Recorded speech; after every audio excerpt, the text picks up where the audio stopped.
All right, another big issue for your district, the decommissioning of the Pilgrim nuclear power plant. Now, Holtec, the company cleaning up the site, wants to dump radioactive water into Cape Cod Bay. You have fought against that. The state recently denied Holtec's plan. Do you think that decision will hold?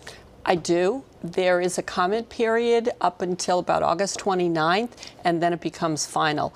Not one drop, and very proud of the state for taking that position. So the next move is that people have a right to comment. Holtec has a right to appeal this, and then that's it. The comment period will come, the decision will be final, and Holtec does then have the right to appeal. Okay. But that's a state decision. We're not sure what the Fed's project will be. That'll be coming up.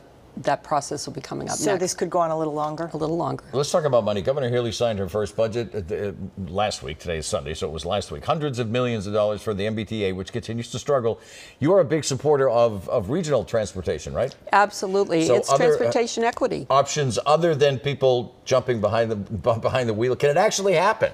It does. I actually took a trip from my house in Falmouth all the way to the State House using buses, public transportation. How long did it take you? Well, that's the thing. I got in about 4 o'clock and I left about 10 a.m. Yeah. There was wait. That's 6 hours.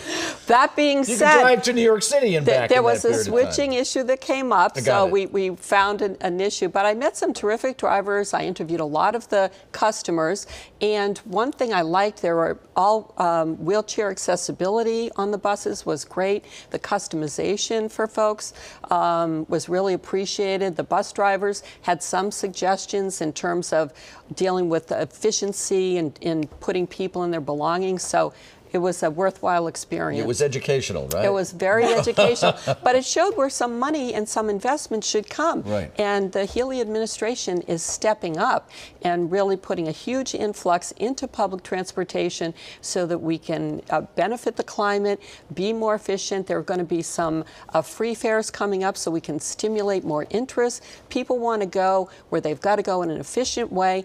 And I encourage everyone to give it a try. I think everybody would agree 6 hours is not exactly the picture of efficiency. All right, Democrats now hold all of the state's constitutional offices. The two-party system is not exactly a thing right now on Beacon Hill. Where do you think the checks and balances are right now? Democrats hold supermajorities in both houses, and they hold the corner office as well. So they remain with the voter. We really run one year, work and run the next year. It's a short term, and certainly the electorate can at any time just change what their opinion is. For my part, I love to be out having those conversations. I like to see what people need. I get ideas for legislation. I spoke in front of a builders group and then proposed legislation for tax credits for builders that house their employees, because that's what it takes to get housing done. Do you think it's important to work across the aisle? Oh, absolutely. And it's very frequent. We have terrific legislative partners, both on the Plymouth side of the bridge and on the Cape side.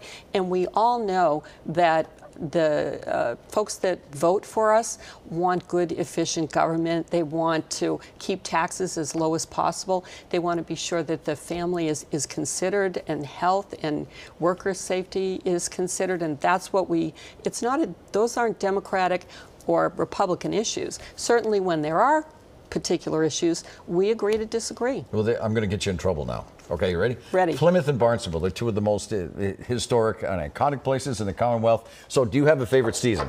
Oh, my gosh. See? It's like the favorite child, right? How can you pick one? And that's how I refer to them. I have 8. I talk about my children. But, you know, there are a lot of similarities. A lot of them are ocean-facing, so we look at the blue and green economy, look at family issues. Yeah. But I love them all equally. My grandfather used to take me to the ocean when I was a wee tyke, and he'd hold on to my hand and carry. He loved when storms came in. Whenever a storm came in, he would take me to the ocean. It was fabulous. Well, that's brave, exciting, and, you know, you really get to see what Mother Nature can do. Love it, love it. All right, great to see you. Thanks for coming in this morning. Our thanks to State Senator Susan Moran.